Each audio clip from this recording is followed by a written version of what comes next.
after UNOC, there are two main engagements that we have taken. One is this Neptune mission, Mission Neptune, which is more exploration, more ocean governance, more science basically, and more innovation to know better the ocean.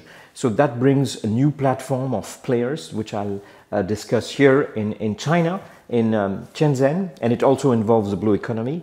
And the other one is the Ocean Pioneers, which is a new coalition of countries who are going to prepare with ambition the first COP for the ocean. This is a new program which is called Neptune Mission, which brings together public and private partners who all have boats, oceanographic vessels, who from the ground, from the blue, from the ocean, would bring back more fundamental research, more cooperation between themselves in specific geographics or specific thematics, and enlighten the policymakers, the countries, from what's happening on the sea and what needs to be done for more protection, but also more prosperity.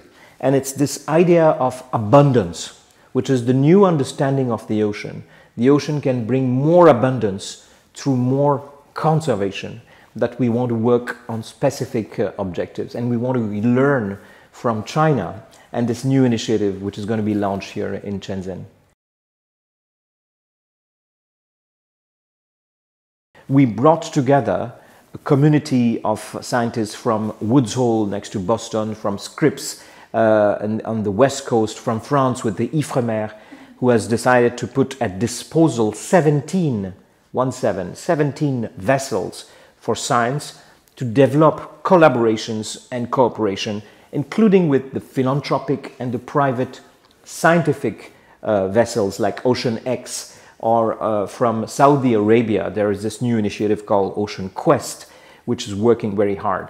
From Australia, the Minduru Foundation and Fortescue, Andrew Forrest, who is a philanthropic entrepreneur who has decided to make a difference for more blue, for more green in the economies, but also through science, has also joined this new platform.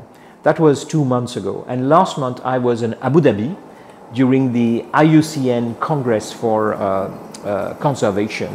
And we brought in this platform the national vessel of the Emirates called Jewang.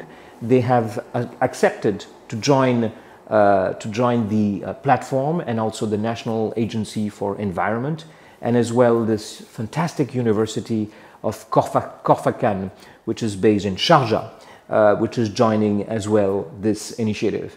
So now I'm in China just in 2 months, because we cannot do without China. China, you have the best scientists, you have the best institutions, and you have this fantastic initiative called Blue Voyager 2035 with its chief convener. And my aim is to see how we can collaborate and develop a collaboration with the vessel that he's convening together from the Chinese scientific community with the community, public and private, from the world that we are putting together in this Neptune mission.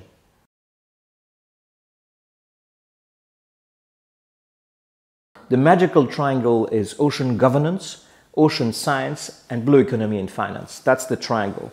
In every action you do, if you're a scientist, you should not forget governance. If you're an entrepreneur, you need science and governance. And if you're, like me, in a position of a government, you need science and you need to work with the entrepreneurs. That's the magical triangle in every initiative. So Neptune Mission, which is scientific vessels, of course has this framing of ocean governance and cannot work without the engine of entrepreneur, of blue, sustainable and regenerative economy. Because there is a new concept of regenerative economy that one has to articulate with science and norms, regulation from the government part. The triangle needs to be a square, which is the fourth part, is communication, outreach, public opinion. You need to address with your smartphone, you need to know more about what are the scientists finding in fundamental research, because people want to understand that one, we don't know much about the ocean. Two, there is a huge scope of opportunities, of job, of blue economy, of health through the ocean, genetic resources, which is huge. And the policymakers need to understand that we need to invest massively in this blue regenerative economy through science, because that's for the future of mankind and for the benefit of mankind.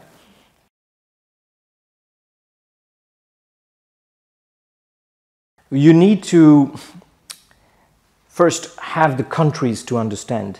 100 million for the ocean is nothing. It's again a little drop, especially when it comes to expeditions, big technologies, submarines, research, communication. It's nothing. So countries, public investment, very important. So we have been able to secure 50% of that. Second one, we are working to develop the knowledge of the European Commission as part of the European Ocean Pact, which was another outcome of UNOC for more exploration, and we are working to get the investment of the EU. Third is the philanthropic foundations and the entrepreneurs. So we know, without committing right now, that AXA, this multinational, huge insurer company, is very, very interested. They, as you know, supported us very much at the UNOC.